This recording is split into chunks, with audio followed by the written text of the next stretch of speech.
connect with you guys on the I Love CVille Network and our flagship show, the I Love CVille Show. This program airs Monday through Friday, 12:30 to 1:30, and we do our absolute best to bring content to you that no one else is talking about. Last week on the talk show, we had content with the Homeowners Association with Lake Monticello that legitimately got the president of the Lake Monticello HOA to send an email out to its members referencing our program. So we don't take lightly the influence and reach we have here. A lot I want to cover on today's program. We'll give you a snapshot into, I guess, my day-to-day life. Starts at before 6 a.m. and in a lot of cases, I'm heading to bed after midnight. And throughout that time, you'll appreciate this if you're self-employed. Even if you're not at work, you're thinking of work and you're working. And fortunately, January and as we head into February has been very busy for us.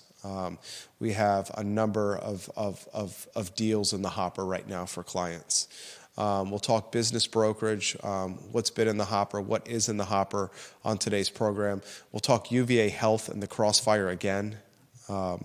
The Crossfire for UVA health applies to, Chief Cacciasolo, applies to minors as they had Judah Wickower to UVA health and can no longer get the services, the medicine, the care they need for gender transitioning. The Attorney General of the Commonwealth of Virginia last week said, you're not going to do this anymore, UVA Health. You're not going to do this anymore, VCU. And UVA Health promptly responded. So again, an embattled health system finds itself under the microscope and in the crossfire of our community and our Commonwealth. And I have the pleasure of being friends with many folks that work for UVA Health, and the sense of demoralization with being in the crossfire is very tangible and palpable with that employee base. And I'm going to use that topic as kind of a springboard or a platform to transition into the next one. And that next one is Allison Spillman's op-ed in the Daily Progress. She writes commentary for the newspaper, which it publishes in totality. I mean, there was a time when I was working for the Daily Progress where it was extremely rare, even an elected official, it was extremely rare for anyone to be able to write something for the newspaper outside of letters to the editor and have that published in print or online in any capacity. Now the local paper of record, the Daily Progress, so hungry and so starving for content, it seems like just about anyone can get something in print. And Ms. Spillman's commentary, including the phrase, "There's blood on your hands," UVA. Blood on your hands is something I want to talk about on today's show. She is the at-large representative of the Albemarle County School Board. Ms. Spillman has a child that has transitioned gender-wise, a minor child that's transitioned gender-wise, and today's commentary is not going to be about the politics of minors transitioning. It's instead going to ask the question, should UVA Health be in the crossfire, and should the at-large representative on the Albemarle County School Board be offering her commentary in print in the paper of record on a topic that is a school board topic, a topic that applies to Albemarle County, its school board, its board of supervisors, and here you have an individual sounding off on a very real and raw topic for the community. I want to talk about that with you, the viewer and listener, with you, Judah Wickower, as well. If you're not following closely the school resource officer and the metal detector storyline is very much a real possibility for Charlottesville Public Schools. I'm a huge proponent of school resource officers and metal detectors in high schools. Very interestingly, the same resource officers and the same metal detectors are alive and utilized for sporting events that are popularly attended or deeply attended, but they're not at the schools themselves, which I just find absolutely confusing. We'll talk about that briefly on today's show. We'll talk James River Runners transitioning to new owners. James River Runners, ladies and gentlemen, is as important to Scottsville as any business in the town of Scottsville. In fact, we can all make a very convincing argument that there's no business more important to the town of Scottsville from an economic driver standpoint than James River Runners, where thousands, if not tens of thousands of customers visit the institutional business every year. Those customers patronize the businesses surrounding James River Runners. They fuel up at the gas station.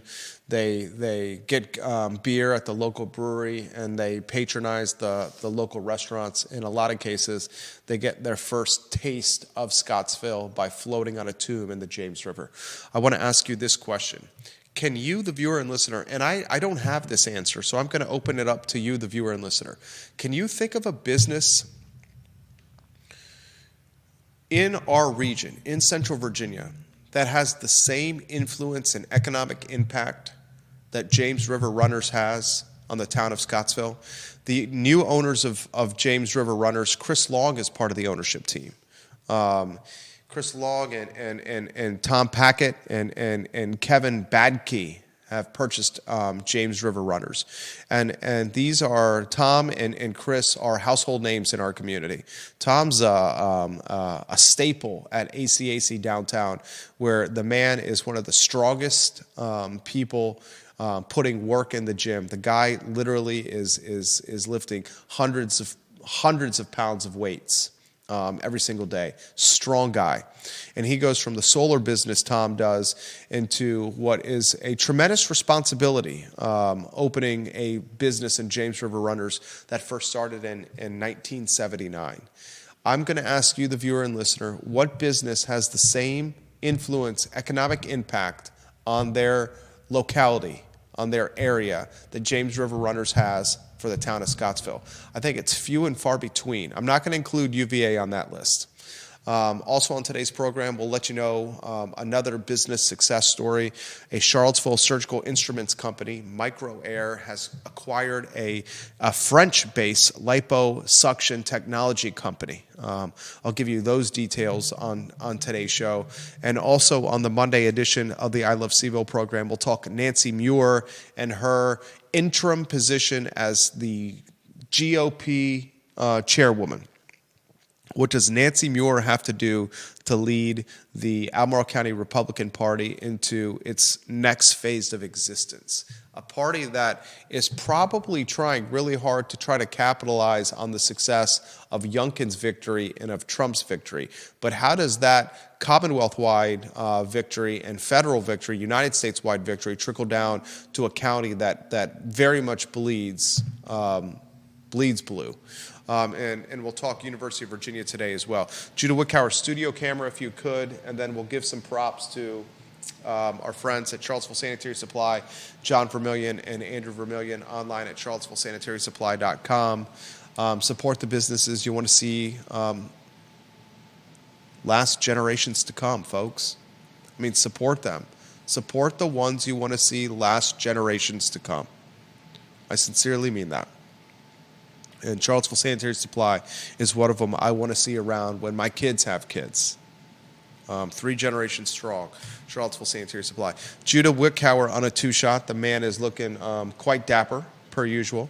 Headline, most intriguing to you this particular Monday afternoon, Judah, and why? Very curious, as always, on that question before we get into the rundown.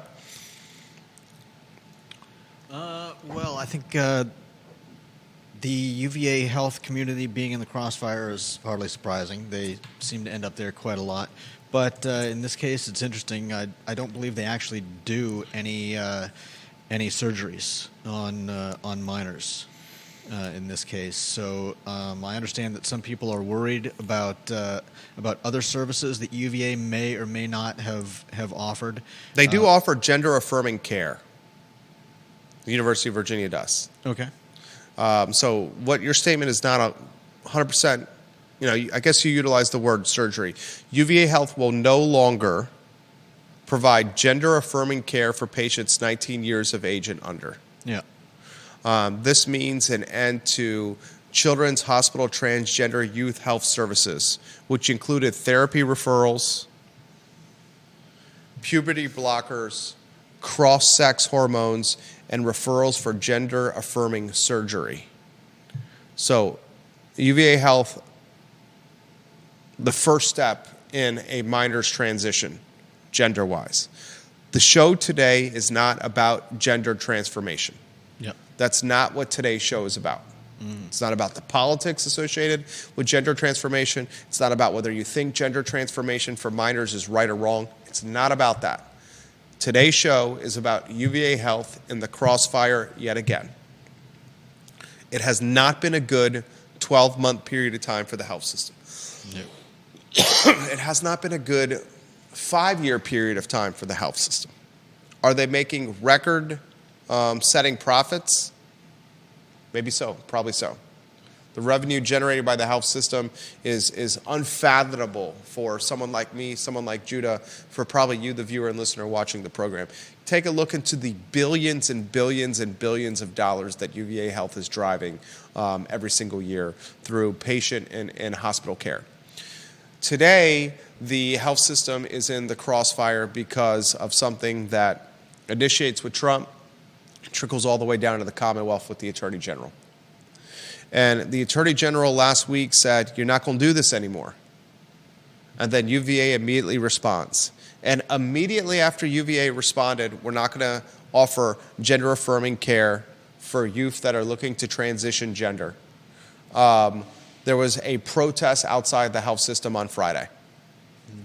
Not only was there a protest outside of the health system on Friday, but you now have a school board member, the at-large seat holder, Allison Spillman, writing op-eds to the Daily Progress on this very topic. She highlights Trump, the Attorney General of the Commonwealth, and the University of Virginia, and their decision to halt gender-affirming care for patients 19 and under as an unconscionable attack on the well-being of countless vulnerable young people. And she uses the phrase, you have blood on your hands. Blood on your hands. First, I want to talk, and the headlines that you should rotate on screeners, this one with UVA Health and the second one with Allison Spillman. The first question I'm going to throw to you is UVA Health in the crossfire having protesters outside the hospital?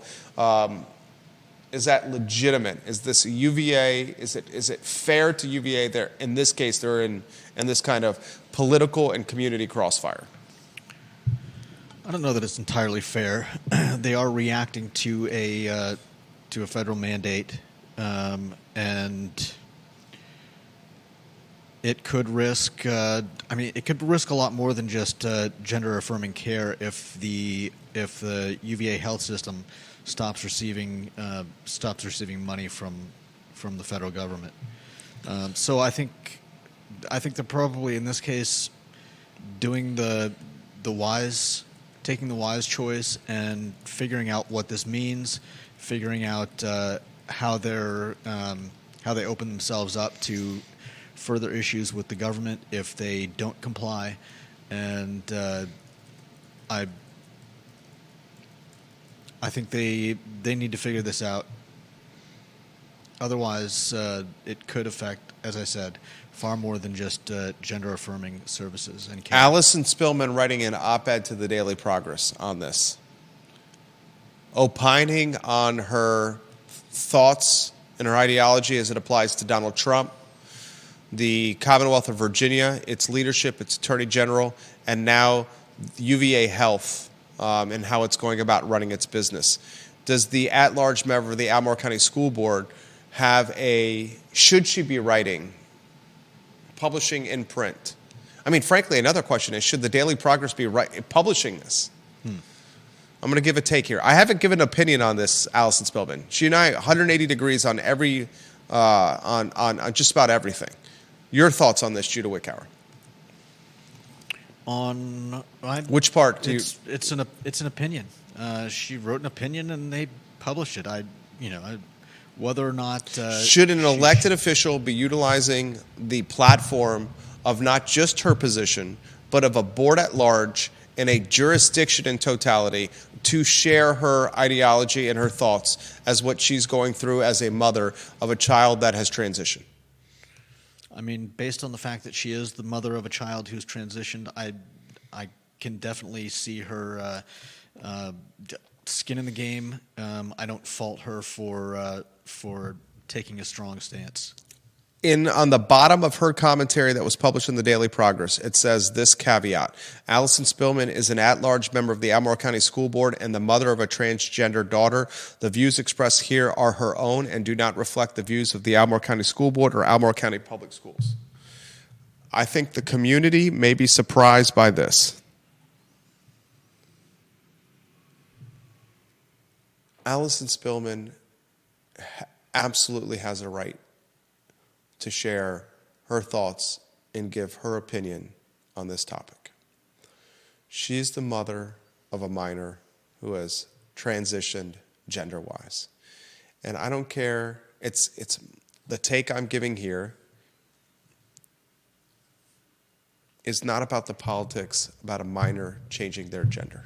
Mm-hmm. I'm not going to offer any commentary on that. I will offer commentary as a father of two boys. There's nothing that my wife and I would not do for our two sons. We would go to hell and back for our boys, if need be. I said last week what my version of the American dream was. This is a topic that came up at a double date on Saturday night we had with another couple at the Alley Light. I asked them, what's your version of the American dream? When they said, what's yours, Jerry? And I spoke for my wife, which I rarely do because I knew what her answer was. Our version of the American dream is a life for our children that is better than the life that she and I had growing up. And both of us had pretty good lives as kids. Our parents, two-parent households, did really well by my wife and I. And we're trying to provide an even better life for our two boys than what we had. And that's difficult because of how awesome my parents were and her parents are. Allison Spillman is trying to do the same for her daughter. Mm-hmm. And I'm quite confident that her daughter has faced challenges that other kids have not. So Allison offering this, Miss Spillman offering this perspective in print is something that I commend her, that she has the courage to do this. I find it refreshing and invigorating that we live in a world today where elected officials offer us a look into their household and the vulnerability that resides in said household. Mm-hmm. So I commend Ms. Spillman, maybe the first time on this talk show, outside of when I said she ran a strategic campaign and the fact that she beat Dr. Meg Bryce in such convincing fashion was associated with her strategic campaign. I gave her props then, and I'm giving her props now. I think she 100% should do this. I'd like to see more elected officials do this. Michael Payne does a really good job of this. Lloyd Snook does a good job of this, sharing their thoughts on social media with the written or spoken word. Should the Daily Progress have published this as they did? I'm surprised they did. When I worked for the Progress long time ago, goodness gracious, approaching 20 years ago, we did not do this. The spot for something like this was the letters to the editor. It was not written in such op-ed fashion, such commentary fashion. But when the at-large member of the Albemarle County School Board goes after the Attorney General of Virginia, UVA Health, and Donald Trump, she's very much letting the community know what her politics are. Will that create potential friction for her during a school board meeting? Who knows? Perhaps. But one thing it does offer is a sense of communication and transparency. We know where she stands. And it's in writing. And I commend her for that. As far as UVA Health goes, this organization cannot seem to catch a break. Yeah. And a lot of it is on their own doing. There's no place for changing medical charts and fraudulently billing people and backroom dealing and bullying when it comes to promotions and leveraging the promotions to get middle management and upper management to toe the company line of what the C-suite wants. And that's happening right now. There's no place for that in any organization. But in this particular circumstance, UVA Health was put in a position that was unattainable, was put in a position that no one would want to be in. You have the top attorney in the Commonwealth telling them what to do, and then they did it. And now you have hundreds of people protesting outside the health system, throwing the proverbial tomatoes on the white coats walking in and out of the hospital, hurling the nastiest of commentary as the frontline heroes, nurses, walk in and out of the hospital. At a time where the white coats and the frontline scrub-wearing nurses are stretched as thin as possible and as tired and as exasperated as they've ever been. And that sucks. And my commentary here was not about politics. It was not about whether minors should transition or not. It was just about facts that are happening in our community. Anything you want to add to that? Viewers and listeners, let us know your thoughts. I'll put them live on the feed. Bill McChesney says, Ms. Spillman's commentary speaks to the attitude of the school board. He also says Ms. Spillman has a right to express her views under the First Amendment. Whether that is politically good or not is a different story. Vanessa Parkhill says, I support Allison Spillman's right to share her perspective. She also says, Vanessa Parkhill does, as you're rotating photos on the screen, I don't think Supervisor Spillman, it's school board member Spillman, just point of clarity there, will experience significant negative political consequence given the general political leanings of Charlottesville and Albemarle County. I agree with Vanessa Parkhill. Yeah. I think those that would have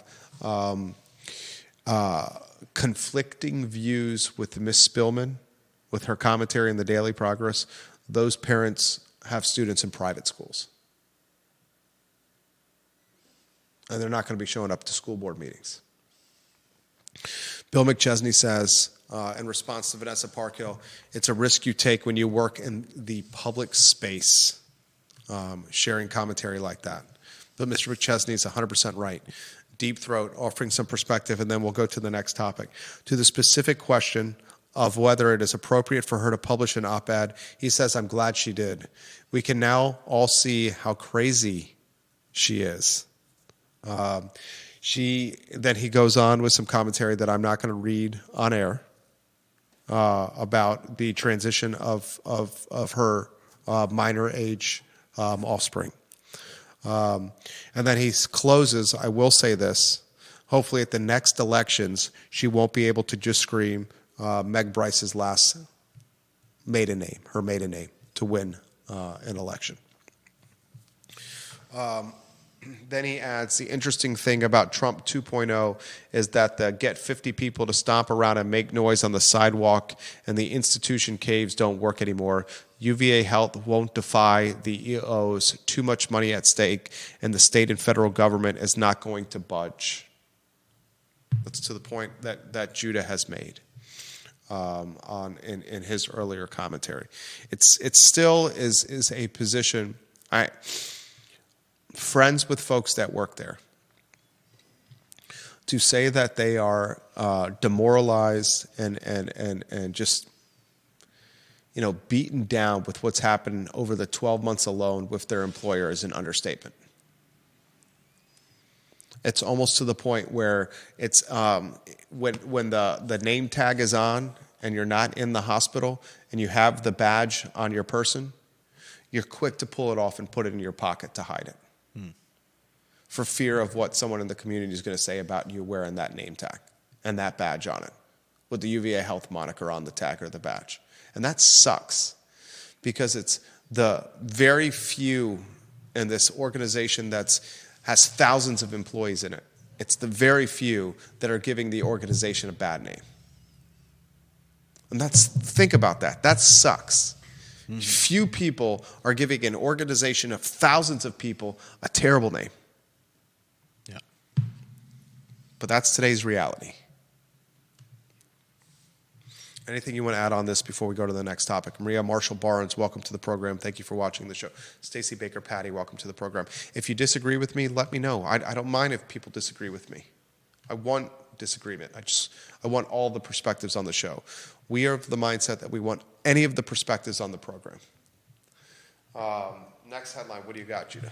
And John, I think your answer to which business has as significant of an impact to a locality like James River Runners with Scottsville, your answer is the one I was going to come up with as well. Is the next headline the James River Runners one? Yep. All right, so James River Runners has new owners. And Chris Long is one of those owners, along with Tom Packett and Kevin Banke. The previous owners have done a great job of stewarding a business that was started in 1979 by Jeff and Christy Schmick. And the previous owners, Chris Wilkes and his wife, decided to sell. And Chris and his wife have been the owners of James River Runners since 2007. And since 2007, Chris and his wife have done a fantastic job of stewarding an institutional brand, James River Runners. And I can use the phrase institutional when you've been around since 1979. So since 1979, Judah, that makes this business, James River Runners, in its 46th year and approaching a milestone anniversary of 50. No doubt. And now the third generation, or the third owners, not generation, but third owners, including one of the greatest football players in Virginia history, a product of St. Anne's Belfield Academy who lives here, Chris Long, are going to take James River Runners and move it forward. Have you floated the James before? I have not. Wow. It is a awesome pastime. So much so where I don't think it's quite on the list of things that Judah has not done, like not eaten Chick-fil-A or never had a photo taken with Santa Claus, right? But it's very close to it. Hopefully you do it this summer if you have an opportunity. I'll put it on my list. James, why don't we put it on the list? What else is on that list, just out of curiosity? In the most kind way, asking what else is on that list. Let's see. I got to find the list. Not eating Chick-fil-A, no photo with Santa Claus, things that Judah's never done. We got the Chick-fil-A out of the way. Oh, you've eaten at Chick-fil-A once? That was recent? It was last year. Okay, so that's not on the list. What else is on there? Go to Reed's. Oh, well, Reed's, you can't go to Reed's Grocery anymore. Did you ever go to Reed's before they closed? I didn't. Oh, goodness gracious. What else is on there? Yellowstone. Never watched the show Yellowstone. Okay. That was probably the least of importance or significance on that list. Yeah. Put Never Floated the River on the James. I'm going to ask you this question, viewers and listeners. Ginny Who says this, if you put her photo on screen. She said, I worked at James River Runners for 15 summers. The majority of those are for the original owners. It's going to take a lot to bring it back to its former glory. She also says, Chris Long and other football players were regulars when I worked there. Back then, we had things down to a science and could run 900 tubes on a Saturday and another 600 on a Sunday. Wow. But we could do that because of great relationships with our neighbors in the area. The most recent owners, and these are Ginny Who's words, the most recent owners did have those relationships with the neighbors. She also adds, we were also good stewards of both the river and Hatton Ferry Road. We did regular river sweeps to clean up trash, try hauling old tires out in a canoe, and clean garbage from the roadside. Thank you, Ginny Who, for those. Nice. I'm going to add this question, or this topic for the show today. And you can rotate the lower thirds on screen for us if you could, please, sir. Is there a business in Central Virginia that has more significance or influence or impact on its neighborhood, on its locality, than James River Runners has on the town of Scottsville? There's only one I can potentially think of. Only one, and I'll give you that answer. John Blair, that was the one I was thinking of as well. The town of Scottsville, if James River Runners did not exist, its economy would be significantly more vulnerable and weak. The summer months when James River Runners is open and thousands of customers every week get on that river and go down that, on tubes down that river. Like Ginny said, 900 on Saturday, 600 on That's Sunday. 1,500, and that doesn't even include the customers during the week. Yeah. That is, in a lot of ways, the economy for the town of Scottsville. Think about it. The only other business locally that has that kind of economic impact is John Shabe's Pro Renata in Crozet. And since John Shabe's Pro Renata in Crozet has opened, and it's extremely popular, and it gets a boatload of people coming. The venue is a music venue. It's a restaurant. It's a playground. It's a brewery. It's a bar. It's a sports bar. I've called it the Disney World of Crozet. But Crozet has a lot of additional offerings outside of Pro Renata. Yeah. You got the offerings in Piedmont Place. You have Star Hill. You have Crozet Pizza. You have parks. You have a lot of additional offerings. You have Old Trail. You have golf. Scottsville has James River Runners. Mm-hmm. You can make a legitimate argument that that business has a greater economic impact on its neighborhood and its locality than any other business does, except for the University of Virginia. Give me one, viewers and listeners. Prove me wrong. Prove me wrong, Judah Wickower. Lonnie Murray said Ragged Mountain Running Shop. Ragged Mountain Running Shop in the Lorenzoni is an institutional business, not pushing back on anything Ragged Mountain Running Shop. But Ragged Mountain Running Shop, on the impact it has on the city of Charlottesville, is not what James River Runners has on the town of Scottsville. No. Give me one. And to Lonnie's point, the Lorenzonis are not just selling shoes, walking and running, and apparel on Ellwood Avenue. He's going to make the argument that they're also putting on races, 10-miler and 5Ks all around town. And Lonnie, that's a fair point. It's a fair point. But I don't think it's to the extent of what James River Runners has with the town of Scottsville. John Blair, I think you're correct about James River Runners having the greatest impact on the single locality. John Blair's photo on screen. However, a couple thoughts. Pro Renata is an enormous draw for Crozet. That's the one I was thinking about. Oh, and he also highlights, this is a damn good one from John. Wintergreen for Nelson County. Yeah. That's one, John. That's a good one, John Blair. Props to John Blair on that one. Massanutten for Rockingham County. I'll give you. Those are Wintergreen. I should have thought of. There's a synonymous answer right there. Wintergreen with Nelson County. You take Wintergreen out of Nelson County, and Wintergreen and Nelson County's economy, I don't want to say collapses, but is a shadow of its former self. Massanutten with Rockingham County. I'll say Massanutten out of Central Virginia, so I'm not going to have that for the sake of this talk show because we're Central Virginia focused. Wintergreen is one that's right there with James River Runners for importance.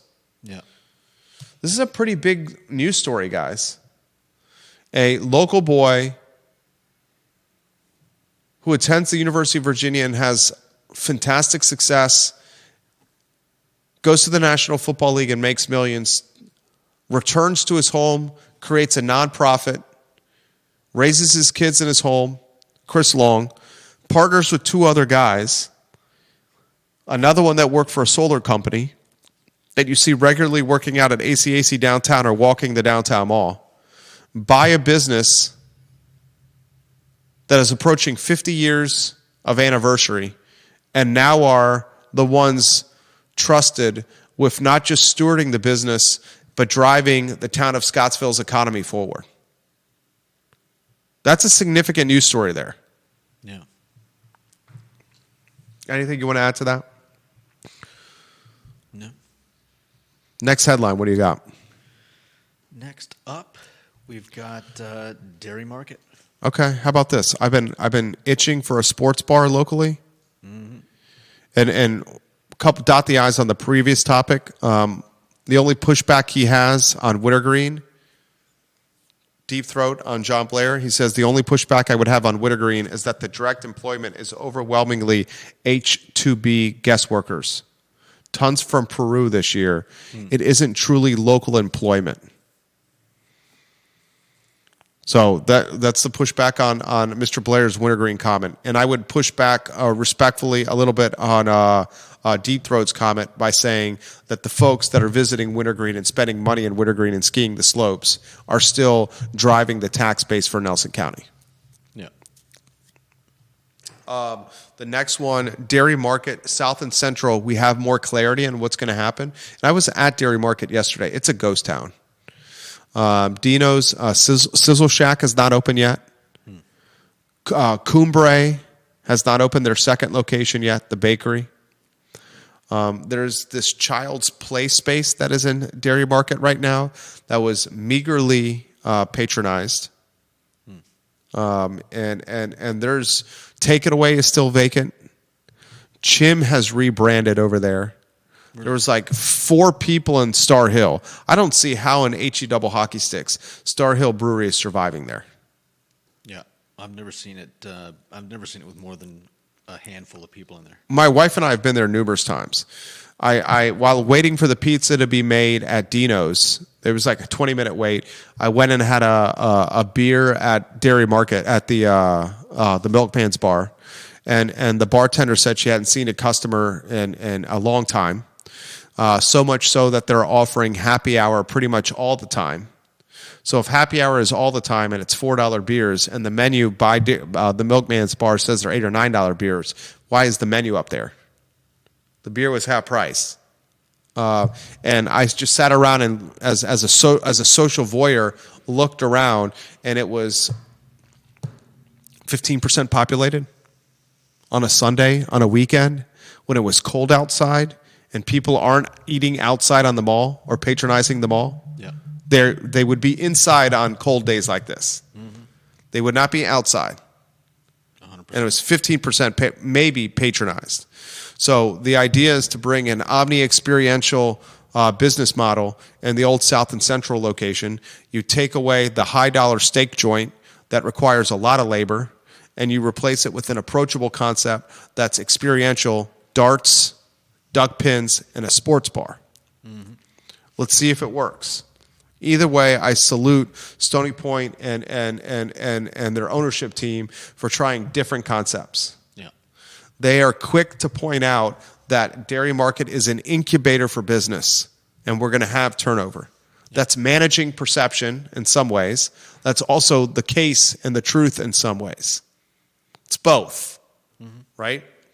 So Duckpins, darts, and a sports bar coming to South and Central. I ask this question. It's a very fair question. If you're Star Hill, the brewery at Dairy Market, aren't you in a lot of ways a sports bar? There's TVs all over Star Hill, and all it's showing are sports. Is your other anchor tenant also going to be a sports bar competing for the meager customer base that Star Hill has at Dairy Market? Unless one or the other of them can ignite some interest in having a sports bar.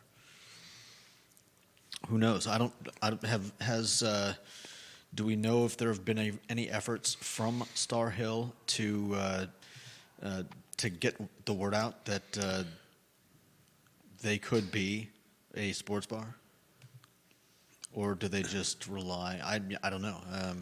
I would think that the first person to get the word out will probably be doing better than the other. Star Hill hasn't pushed for this.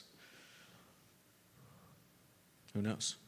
I'll throw this, and then Mr. Blair, I'm going to go to your comments next. This is the next question I have for you, and this is a topic for a different show. The young millennials. You have the generational graph you can put on screen. Tell us when that's on screen, and then let us know the categories, the monikers for the young millennials, and their categories, what they're called after young millennials. Let's see. Is it on screen? Yeah. Look at the screen, viewers and listeners. So millennials is what? 1980? 81 to 96. Okay, 81 to 96. All right. What's the one right after that? Next would be Generation Z. Gen Zers are drinking right now. Okay. 97 to 2012. Some of them are drinking. Okay, the old Gen Zers are drinking. The young millennials and the old Gen Zers are not drinking to the same clip that old millennials. And what was yours? You were? I'm Gen X. Gen X. Old millennials and Gen Xers, we drank at a greater clip than young millennials and old Gen Zers. Mm-hmm. Is that what's creating this dearth of customer? Aren't you straight chalk it up to the location? I mean, the location is got signage that says free parking now. It's within walking distance of UVA. There's a parking lot on site. There's multiple neighborhoods surrounding it. Mm-hmm. It's on a bus line. Yeah. It's got advertising and marketing. It's got a number of different cuisines. There's apartment on top of it, with apartment units on top of it. Hundreds of apartments on it. Mm-hmm. I mean, what is it here? It's cold outside and dreary. It's not the competition from outside. What is it here? There's just something about Charlottesville. Just does not seem welcoming to me to a walker. Some people do it because they have to, but I've always felt like Charlottesville was all these disparate points that, even though they're not very far from each other, just don't really feel connected to me. I think that may be part of the problem. Obviously, you chalk it up to COVID-19 had some effect on. I think that's something that should be not underestimated. Yeah, but even without COVID-19, Charlottesville is a small place that feels like it's a lot bigger, and just doesn't seem very ped friendly. Pedestrian? Yeah. Okay. That's fair. That's fair. That's 100% fair. John Blair says, here's a nice piece of nostalgia for you and James Watson. The three of us have been around here for a long time. Before they exploded, I'm sure you both recall the market at Bel Air was truly packed like crazy and was probably the busiest non-Boar's Head business in Ivy. I recall a time, again, before they put the sandwiches in many locations, that there was a line for every lunch and dinner time from, say, 2001 to 2010 at Bel Air. Not the same effect as James River Runners, but it was an enormous business for Ivy for a while. Great comment from John Blair. Make the program better all the time, John Blair. I've been here 25 years. I've been eating at that Bel Air for most of the time. And even to this day, I drive by Bel Air at least twice a day, coming in and coming out now. I drive by. We ate Bel Air on Friday. My wife likes the Ednam. I get the Keswick. There's always a line for sandwiches at that place. I've said on this talk show numerous times that the food and beverage business that does the most revenue, not named Chick-fil-A or not named Starbucks, in the Central Virginia region is the Sutton's markets at Tiger Fuel Markets.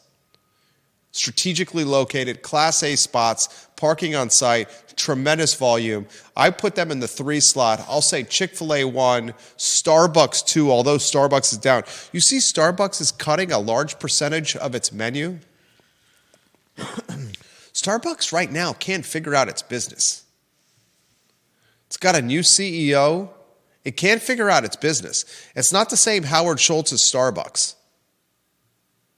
It cannot figure it out. Chick-fil-A's got this effing dialed in. You explain to me a business. Explain to me this. Chick-fil-A chooses not to be open on Sundays. is openly vocal about its politics, about where it stands when it comes to heterosexuality and homosexuality, where it stands with how it votes, where it stands with conversation, with talking points like transgender. Yeah. It's only open 6 days a week, not open one of the busiest days a week, and it chooses not to be open on Sunday for the reason of God rested on Sunday. And still in this community, it crushes and stacks paper and mints money and drives the most revenue of any business, food and beverage-wise, in the community. Yeah. How does that work? When the community is so quick to cancel based on those very reasons, it has not canceled Chick-fil-A. How does that work? It's not like there's a lack of fried chicken competition. Bojangles, Raising Cane's, KFC, Popeyes, the whole cock block on 29 on Emmett, the cock block is loaded with fried chicken. Yeah. It's like 5 or 6 of them in less than a mile on the cock block. Why hasn't Chick-fil-A been canceled? It's because the customer service and the food is that good. It's not like it's even cheap to eat there anymore. It's the customer service and the food is that good.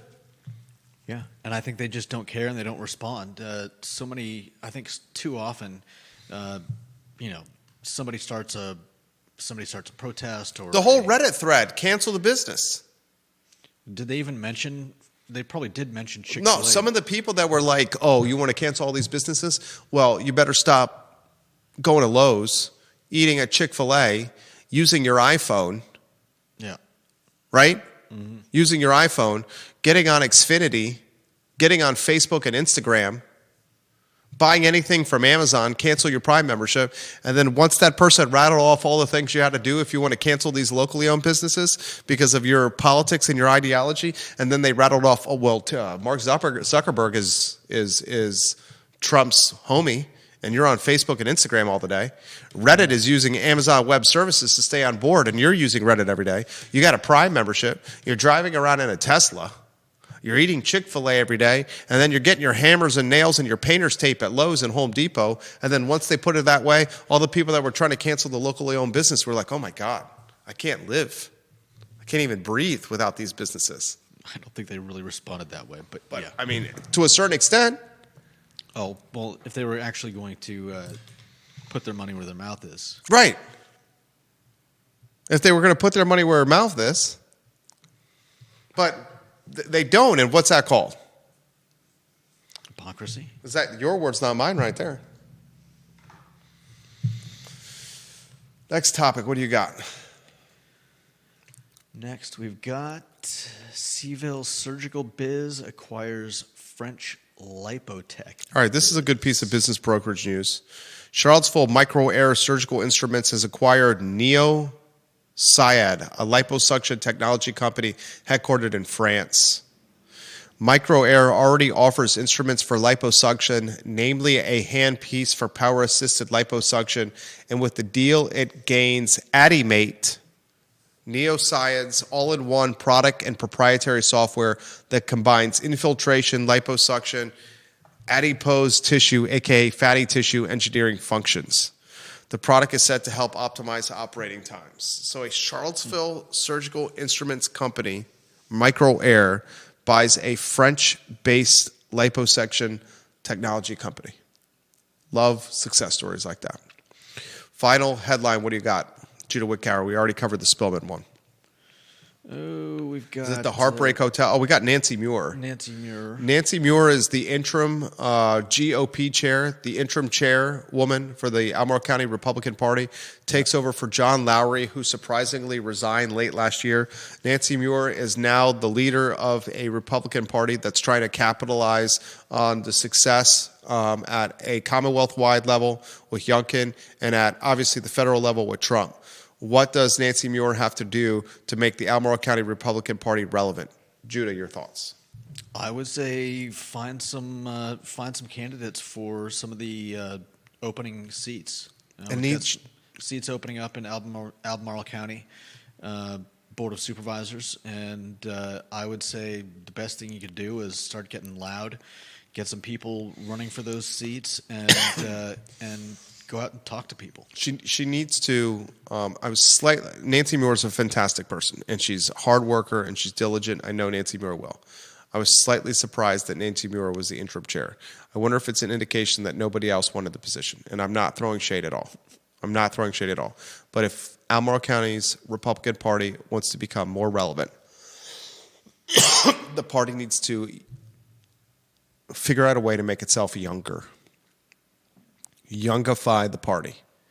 A lot of the challenges that are happening with the Albemarle County Republican Party are similar challenges that the Regional Chamber of Commerce is facing. Membership is aging. And that aging membership is a challenge to overcome. You need to figure out a way to youngify the party, whether that's social media, digital marketing, in-person events, things like that. Youngify the party is what you got to do, Nancy Muir. Then the final topic on today's show is something we're going to talk about on the Jerry and Jerry Show. And it's,